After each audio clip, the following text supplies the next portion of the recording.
నిజమైన క్రిస్టియన్ ఎప్పుడూ కూడా ఎవరిని ఆక్షేపించడు, ఎవరిని అవమానించడు. తన ప్రాక్టీస్ ఏదో తను చేసుకుంటాడు. ఈ మధ్య రకంలో ఉండేటటువంటి ఏదో నడమంత్రపు సిరి అంటారే, అట్లాగా మారినటువంటి వ్యక్తులలోనే ఇలాంటి ఒక విశృంఖలమైనటువంటి ప్రవృత్తి. రోజు మనం ఒక విషయాన్ని ఆలోచిద్దాం. ఏంటిదంటే, మతం గొప్పదా, మానవత్వం గొప్పదా? మతం గొప్పదా, మానవత్వం గొప్పదా? ప్రియులారా, ఈ భారతదేశం అన్నది ఒక మతానికి సంబంధించిన దేశం కాదు. ఈ భారతదేశం అన్నది అన్ని మతాల వారికి సంబంధించినటువంటి దేశం. అన్ని మతాల వారు జాగ్రత్తగా ఒకరి మతాన్ని ఒకరు గౌరవించుకుంటూ సస్యశ్యామలంగా ఆనందంగా జీవించటానికే మనకు ఒక చక్కటి రాజ్యాంగాన్ని డాక్టర్ అంబేద్కర్ గారు రాసి మన చేతికి ఇచ్చి ఉంటున్నాడు గనుకని ఆ రాజ్యాంగాన్ని అందరూ గౌరవించి పాటించవలసిన బాధ్యత ప్రతి మతానికి సంబంధించినటువంటి వారికి ఉంటుంది. అది హిందూ సహోదరులైనా, ముస్లిం సహోదరులైనా, బౌద్ధ సహోదరులైనా, క్రిస్టియన్ సహోదరులైనా, ఎవరైనా సరే ఈ భారతదేశ రాజ్యాంగాన్ని అందరూ గౌరవించాలి. కానీ ఈ మధ్యకాలంలో మత పిచ్చి పట్టినటువంటి మనుషులు ఎక్కువైపోయారు.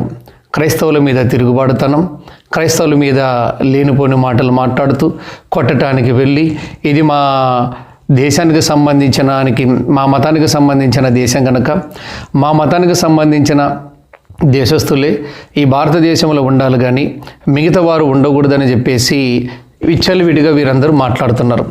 ఒక విషయాన్ని గమనించాలి. ఏంటిదంటే, మత ఛాందసవాదులకే నేను చెబుతున్న సందేశాలు ఇవి. మత పిచ్చి పట్టిన వారి హైందవ సహోదరులు అనేక మంది చక్కగా రాజ్యాంగాన్ని గౌరవిస్తున్నారు. హైందవ సహోదరులు చాలామంది మంచివారు.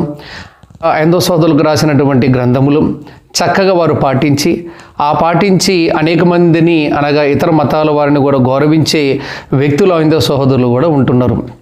కానీ కొందరు మత పిచ్చి పట్టినటువంటి వారు మత కొల్లాలు ఈ దేశంలో రేపి భారతదేశ రాజ్యాంగాన్ని గౌరవించకుండా విచ్చలవిడిగా ప్రవర్తిస్తున్నారు. ప్రియులారా, నేను ఒక విషయం చెప్పాలనుకుంటున్నా.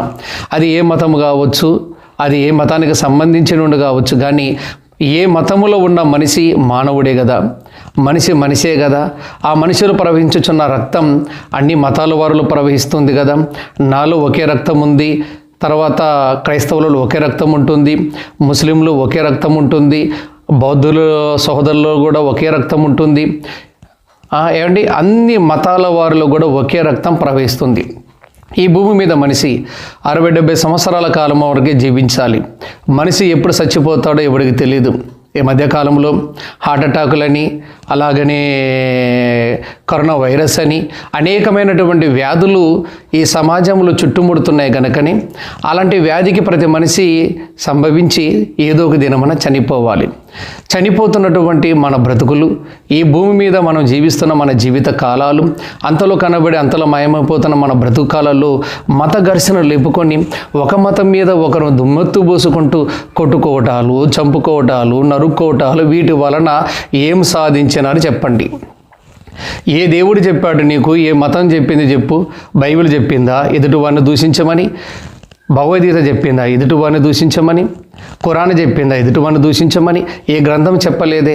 అన్ని గ్రంథాలలో ఒకటే చెప్పబడింది, మనిషిగా చూడండి, మనిషిగానే ప్రేమించండి, మనిషిగానే గౌరవించండి, ఒకరిడలో ఒకరు ప్రేమ అనురాగాలు కలిగి జీవించి. ఒక హైందవ సహోదరులకు, ముస్లిం సహోదరులకు, క్రిస్టియన్ సహోదరులకు, బౌద్ధ సహోదరులకు ప్రేమపూర్వకంగా కోరుకుంటున్న, దేశాన్ని శాంతంగా ఉంచండి, దేశాన్ని ప్రశాంతంగా ఉంచండి, అన్ని మతాల వారిని గౌరవించుకుంటూ శత్రువు అనబడుతున్న దేశాల మీద మనము పోరాటం చేసి మన దేశాన్ని మనం కాపాడుకునే ప్రయత్నం చేయాలి కానీ మత ఘర్షణ లేపేసి దేశాన్ని అల్లకొల్లం చేయకూడదని పరువుపేట నేను కోరుచున్నాను.